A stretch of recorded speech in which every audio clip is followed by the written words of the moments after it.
Today, boys and girls, we are going to take a look at creating some angles using our pattern blocks. So I'd like for you to get out your dry erase board and draw a point and label it Y just like I did. Now we're going to take our square pattern blocks and we are going to place them around the central point just like this. So that is one square around the central point.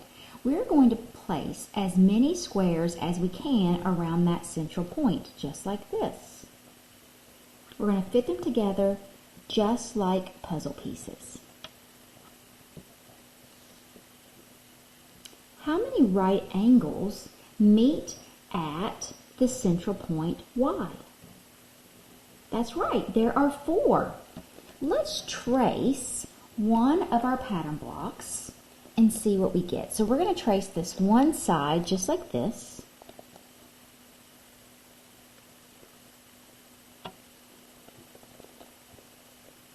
And let's label this X, Y, and then we'll label this point Z. What do you notice about angle XYZ? That's exactly right. It's 90 degrees. It is a right angle. How many quarter turns are there around the central point? So if we think of this as a clock, how many quarter turns would there be around the central point of Y? That's right, there would be 4 quarter turns. If we didn't know that the number of degrees in a quarter turn is 90 degrees, how could we figure it out? That's right, we know that the number of degrees around this central point is 360 degrees. And if we know that there are 4 quarter turns, then we could take our 360 degrees and divide it by 4, and we know that 36 tens, or 36 divided by 4 is 9, so if 36 tens would be 9 tens, which is equal to 90. What number sentence could we use to find the sum of all the right angles?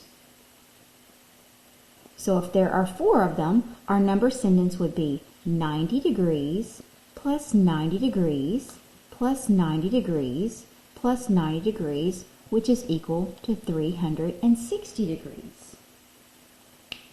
So if you were my class, I'm stepping out of teacher mode for a moment. If you were my class, I would continue this exact same strategy for not only the square pattern block, but we would also take the triangle pattern block and we would put it all the way around the central point, which would look just like this.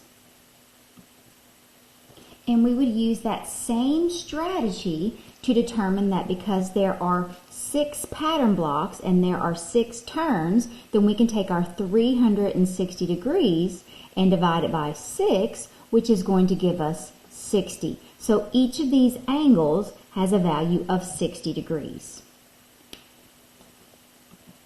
Then we would repeat this same process with the hexagon.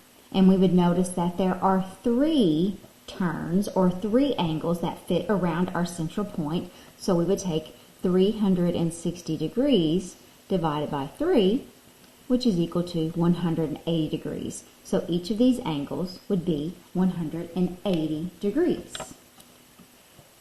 So after I walked the students through how to find the interior angle measure using the square pattern block, the triangle pattern block, and the hexagon pattern block, then they would come back and find the interior angle for the rhombus and also for the parallelogram. We would record all of their findings on this graphic organizer. We would do the first 3 again together, and then they would do the last 3 working with a partner, and then we would come back together. Now the students are going to use what they learned about the interior angles to be able to decompose larger angles. You can see here we're trying to find the measurement of this larger angle, and you can see that the pattern blocks are already here. So the students just have to place the pattern blocks here.